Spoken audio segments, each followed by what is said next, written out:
Bert, I know a point that really resonated to me as a tech dork, right, was that you want to get to the point where application processes can be all online, hopefully over mobile devices and everything like that. You can do it at 3 in the morning when you're on your bed at home, in your underwear if you wanted to. And that's completely the customer's prerogative. And what's it going to take to get us there? A lot.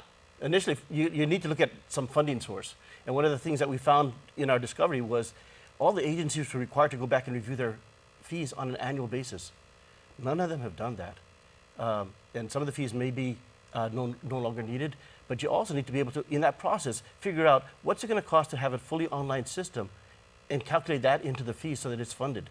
Make sure that the applicant is paying for the fees to run a system. We saw some of the application fees that were way underpriced that we saw. And anybody can sell $1 for 90 cents. So they're worried about, what are we going to do with the budget? We don't have a budget. Well, you're undercharging for certain services. You may want to revisit that. But while you're revisiting that, look at that as a source of funds that can fund a common platform that all the government agencies can be using so that we can go on to an online system where everybody can review it concurrently and the applicant doesn't have to be present. In fact, they don't even have to be on Guam. Now, are you envisioning a application process where everything is exclusively online, or would this be an enhancement to the walk-in and deal with a human being process? Exclusively online, okay. Unless there's some other issues. Okay, and now I would probably say, and I can already see Liz waiting to ask this question, you often use as a case study Tunose and Tan Maria. If they're not extremely technologically savvy and everything, how can we make sure that their consumer experience is optimal? Well, that sets up another cottage industry of people that will take you through the application process. You're talking about a consultant. A consultant. Yeah. Consultants are used right now for the very large projects. We can also develop a system for the very small projects where a consultant will come in for like a couple $100, do it for you.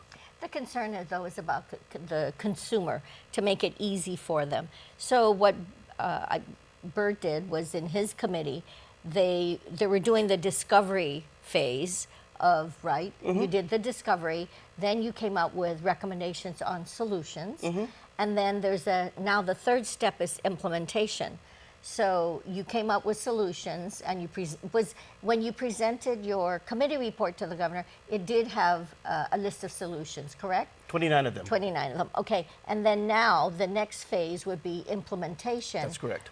Should they choose to solve the problem, they would have to go into the implementation phase. That's correct. So what was done after you presented that? You mentioned something about that there was another committee that was being formed to handle the implementation. I understand it that the governor is forming another implementation committee. Okay. This is taking our ideas that we presented and then figuring out a way of putting them into the system. We realized early on that all these ideas can't come overnight. There's some obstacles. Some of them are going to require legislative approval. And so we've itemized those that we think would possibly need the legislature to get involved. Some of them can be done within 6 months. Some of them are going to take between 6 to 24 months. And things like a full online system is probably 2 years out. But what we looked at was what can be done in the first 6 months that can help us get toward the online solution. Well, the online system, I'm sure that Liz would wholeheartedly agree, because where would your life be right now if realtors did not have MLS, the online web-based technology has really taken us. That's going to save that industry a ton of money. And we're only using 10% of the technology that's available to us. Okay, there are other. But I think one of the problems, though, is to incorporate all the government entities into one platform, because right now each agency has their own system. Yep. So it would really take a company to pull it, a vendor to pull everything together so that everything is done. Like stateside, if you wanted to do research on a piece of property, you can just pull it online yourself and find that. Right now for Guam, it's difficult because our databases have been scattered. Can Amazon just make their next acquisition like the government of Guam, please? We want to keep our stuff local. Okay. Yeah. Well, the thing is, there are other platforms out there that are being used in other states. And so those have to be taken a look at. I understand Alaska's got one called My Alaska, that everything from a driver's license to a building permit to a business license is all there. And you set up your profile and you populate it with your stuff. You can pay driving citations and that's things what like that. That's what I understand.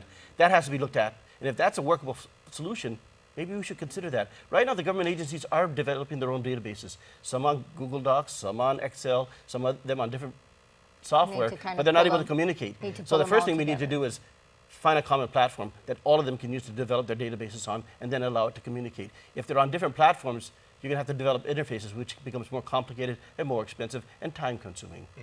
But technology is out there. It's just a question of getting the right vendor to pull it together.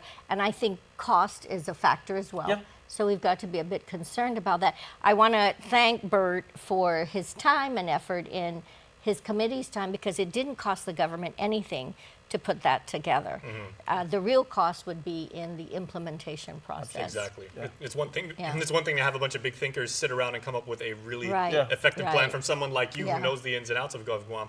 Now you got to get your hands dirty and Yeah. get it done. Yeah, All right. yeah. Get it So done. thank you both. We'll see you next time. Thank you. Thank you. All right. Thanks so much for watching. We will see you the next time we're on the air. Bye bye.